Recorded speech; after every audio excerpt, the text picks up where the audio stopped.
เสื้อดำโสดหรือว่ามีแฟนแล้วโสดคนถัดไปโสดโอ้ยาวลี่เนาะต่อไปสาวสะอันยังบ่มีคือเก่ามีแต่คนโสดทุกคนเลยเนาะอยากถามมานาผู้สาวเผาตะโอยเบิ่งว่า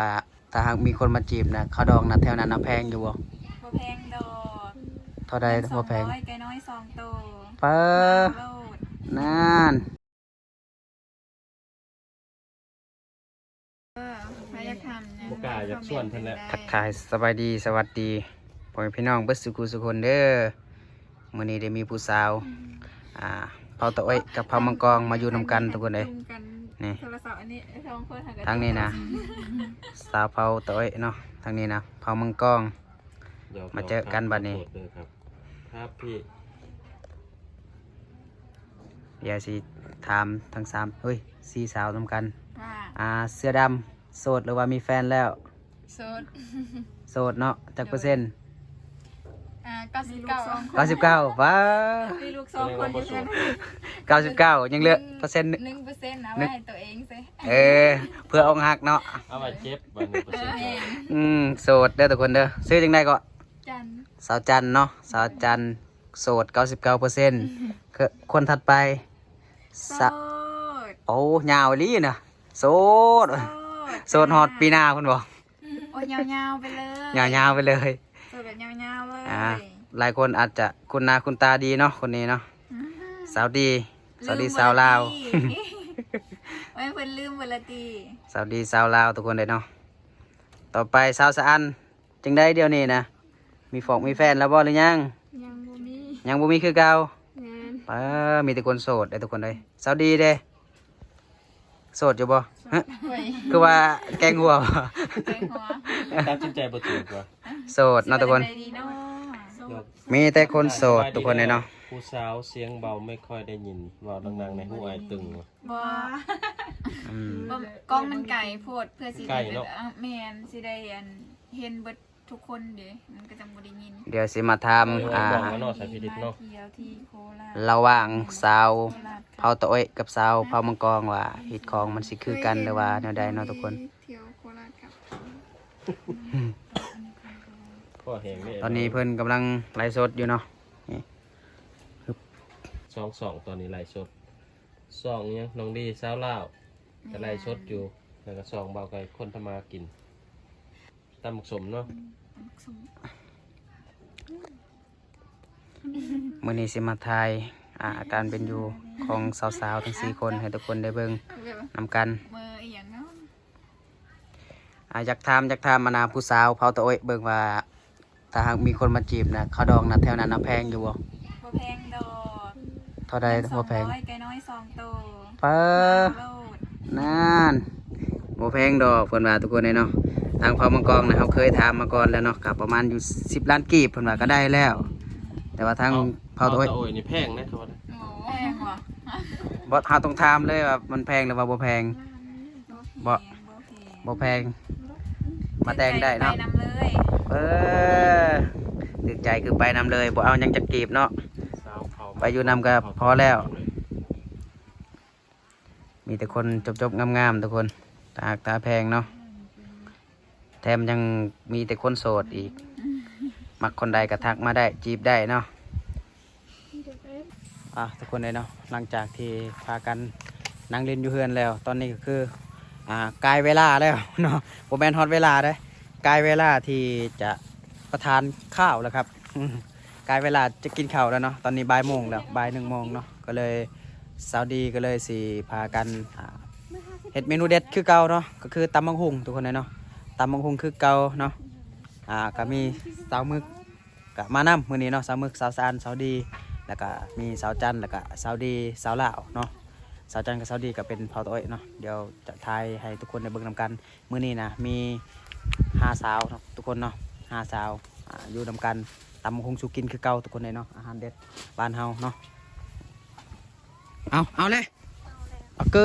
ยถ่ายให้ทุกคนได้เบิ่งบ่ทันซ้ำเนาะบ่เอาจนเอาขึ้นไปใช้คือเก่าไปมาจอกันเถอะไปนี่อาหารเด็ดคือเก่าเนาะโอ้ใหญ่ข้างนอกว้า บ่ มีสมึกสวัสดี ง่ายว่าทำนี่ ใหญ่ใหญ่ครับ ไงซ้ำบ่กับเจ้าหมึก กลัวใครอีก ว่าเจ้าอีกกูปรุงทุกคนเลยเนาะอาหารเด็ดก็บ่มีหยังดอกมีแต่มังคุงนี่แหละไปเท่าไรก็คือกินแต่ตำมังคุงเนาะจนสิกลายเป็นมะละกอแล้วบ่แม่นมังคุงเนาะไปเดี๋ยวขึ้นไปที่เฮือนนำกัน แล้วก็มันเป็นหมักรุงหมักรุง มักรุ่ง นี่เหรอถึง อยู่ที่เฮือนสารเสาดีคือเก่าเนาะที่เก่าที่เดิม เพิ่มเติมคือเฮือนครัวนี่แหละ ไอ้เตี๋ยวมงจ้า โอ้หากระซื้อมาเนาะเกลือเนาะ จ้า นี่เฮือนสารบ้านซองบอนเห็ดอยู่ก็กิน เอา ว้าตุ๊เต็มหน้าเต็มตาเต็มจอ เอาเยอะเอาเลยเอา สวัสดี ฮะ ขอถามหน่อยเป็นยังเธอใดแบบมาเธอใดก็คือตำมะฮุงให้กินตลอด เพราะว่ามันแสบ แซ่บเนาะ แมน แซ่บแล้วก็หากินง่ายเนาะบ่ต้องหายากทุกคนเลยเนาะแล้วก็บ่ค่อยได้มีอาหารขอกอาหารคาในหมู่บ้านของเพิ่นเนาะตำมะฮุงก็คือเป็นอาหารที่แบบหาง่ายที่สุดเนาะปลูกเอง2-3 ต้นอยากกินยามใดก็คือเอาตอนนั้น ก็เลยแบบมาเธอใดก็ต้องได้กินตำมะฮุงและโดนสิได้กินอาหารเท่านึงเนาะอันนี้ก็คือเก้าทุกคนเลยเนาะตำมะฮุงคือเก้าตอนรับสวัสดีเผาเตาเอ้ยผู้สวัสดีสมึกสาวจันทร์ ปกติเขาว่าผิวยามหอนๆเลย แม่นแต่นี่นะอบผิวยามหนาว ว่าเป็นว่าผิวแต่นี่เขาเอิ้นว่าหยาดหนาวจะซื้อเนาะ จักสั้นนี่นะ ทราบ 3 เป๋า ว่าเป็นซีซั่นบ่ โคตรแท้อันนี้นะ 5 สัตว์ส่งเหมือน5 สัตว์ หาสัตว์บ่ โอ้ยตอนแรกนะเป๊ะเลยขาวจั๊ว อุ้ยไผสู้เจ้าได้ นี่นะ กำลังใกล้สิสุกแล้วเนาะ ไม่ยังบ่ฮงซุกนะชุ่มหนังว่านะ โฮมเจน หงเจน เจนนะซุก หงเจนก็คือ หงเจน มะฮงสุก เออ มักเลยก็สุก มาก มะละกอ มากตะกอสุก มะละกอเหิมเขา มักเพิ่มมาทันสุกยังเพิ่ม ยังเหิม อืม ภาษาลาวถึงเอิญเพิ่มเฮ็ด เห็น ระยะแบบนี้ เจนนะซุกเนาะ เจน เจนสุก เจน แบบนี้เพิ่มระ โดย ยะ เจนบ่โดยเจนขาวซุกกับแม่นบ่ เมนูเด็ด ใส่คือกันเนาะ เมนูเด็ด ลองบ่เห็นหน้าเห็นตาโดนน่ะพี่น้องจะได้คิดมือ นี่เห็นบ่ทุกคนธรรมะเฮือนซาอุดีนะต้องได้เจอสากยาวเนาะ สากมันสิต่างกันเนาะ กันเทือนสมึกนี่สากสั้นๆหนึ่งอันนี้นะยาวคัก ยาวน้อย ต่างคนต่างมักเนาะมักไผ สันใหญ่ มักมัน นี่เบิ่งยาวคักอีหลี น้องดีมักยาวสันบ่แม่นยาวน้อย อืม น้องมึกว่าสัน สัน ใหญ่บ่ สันใหญ่เนาะ พี่องอ้ย แล้วแต่ถนัดไผถนัดมัน บ่ได้แล้วบ่เส้นมันบ่มีบ่กับบอกกระปุ่นไว้นี่นะเส้นมีบ่หรือเส้นหยังตัวใส่แต่ละเทื่อน่ะเส้นกระปุ่นเขาเท่าเหลือ 10,000 คนหนึ่งนะนั่งให้กำลังใจซื่อๆเนาะ แม่น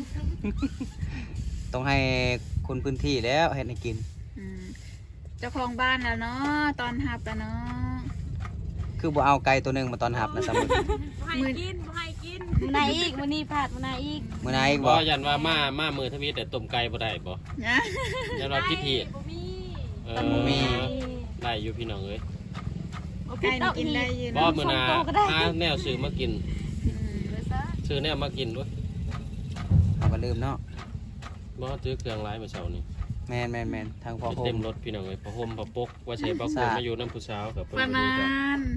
ณระวังเด้อ เอาสาดเอาผ้าห่ม แล้ว เอาหยัง ก็ มาเบิ มี ด หูดินี่หูขาดดินี่ ผ้าห่มพอดีง่ะพอดีแซ่บสำเร็จมันน้ำเพิ่ม งามกว่าคนอีกคนก็งาม ปลาหมึกยามนี้นะหนาวอยู่บ่ น่า โอ้ยปลาหมึกก็ยังหนาวคือกันเนาะเพราะว่าอยู่ในน้ำตลอดก็ว่าหนาวคือกัน เมนอยู่บ่สาวในชนบทนี่คือว่าเล็บงามๆอยู่เฮ็ดเวียกได้อยู่บ่เนาะ ได้ บ่เกาะบ่ตัดออก พอดยามเห็ดแบกแล้วตัดออก ย่ำอยากเฮ็ดเวียกแล้วก็เอาเล็บออก เอาเล็บออก ย่ำเบิดเวียกแล้วก็ต่อเล็บขึ้น เป็นผู้สาว มีแต่เล็บงามๆเนาะ ก็เทิดเป็นผู้สาวเท่าเดียวเนาะ อื้อหือ ก็ยังงามคือหมู่ว่ะ พอจับ เฮ็ดให้ แบบ มันคุ้มบ่ ข นี่ นาดขนาดเนาะ จับแบบถือวิธีได้พี่น้องเอ้ย แบก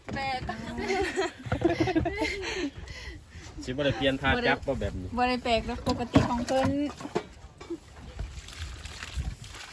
เป็นเรื่องธรรมดาเนาะสมึงนี่ทุกคนเลยทำการ ปักแล้วบ่ ขูดมะฮุงแล้วมะฮุงพอดีคักเลยรีแซบกินแบบนี้นะ จังหวะสิขุดนะว่ามือกลองอีก ฮะสิขูดนาเขาอีกบ่ตะเกยพอหยอกกันเด้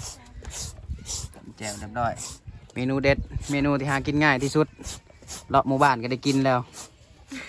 ไม่ต้องไปหาทางอื่นให้มันยาก น่าจะเอื้อคงนะ แซ่บบ่ประมาณนี้นะสมึง แซ่บ เนาะพอดีเฮิมๆสุกๆหน่อยนึง โรแมนเฮิร์บมันเรียก มันเรียกที่เก่าที่เดิม เป็นครัวบรรทุอยู่ครัวกิน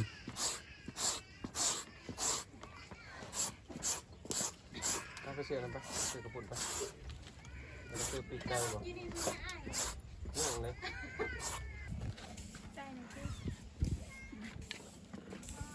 ว้าวเสร็จสิ้นแล้วปลาที่โท ใช้ได้ปลาแดกนะ กะละมังเลย นั่ง ยังไม่ใช่ปลาแดก แม่อย่ายกเราเอ็นตัวเด็กหรอกน้อง ตรังเด้อ ตรักไม่ได้ตลงไปได้หรอ เสร็จชิ้นเอาไว้พี่น้องปลาที่โทสีสันเป็นตาแซ่บคัก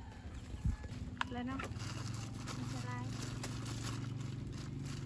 ตะเบิ้ลคันปลือเนี่ยอันไหน ได้ใครก็เคยอยู่ตอนนั้น เจ้ามันกัดบ่ งาน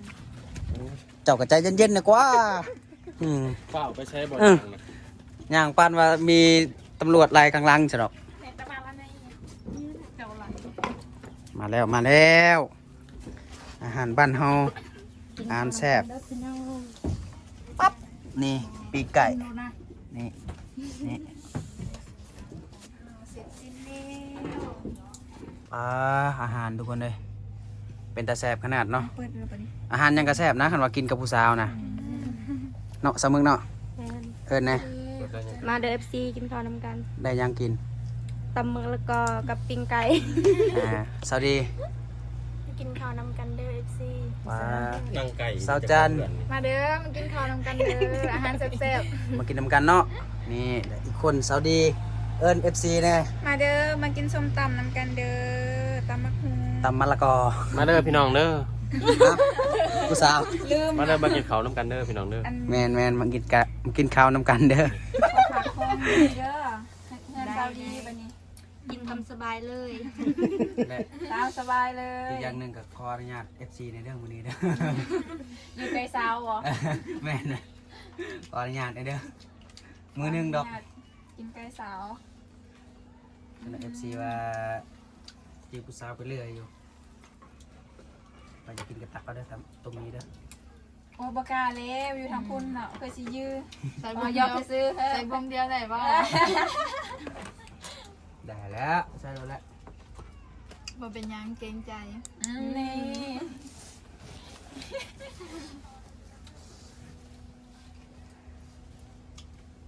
นะกินฝีมือสาวมังกรครั้งแรก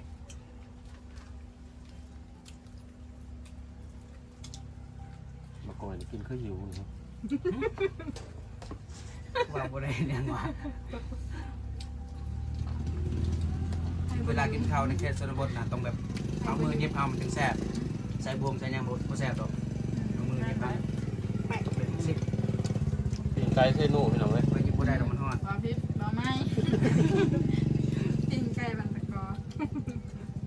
ร้ายแล้วเขาขายเนาะอยู่นอกซ้ำเป็นที่ว่าร้ายเนาะ อยู่เมืองได้บ่ทำนั้น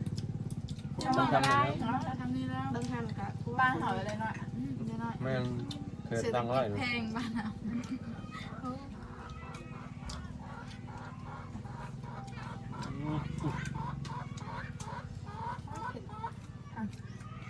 โดนบริกิน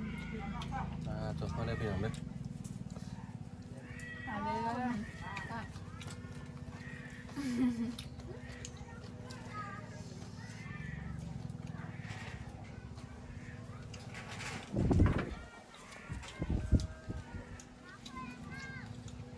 ระวังมือชนกันเลยเห็นอยู่ได้เราสองคนนี่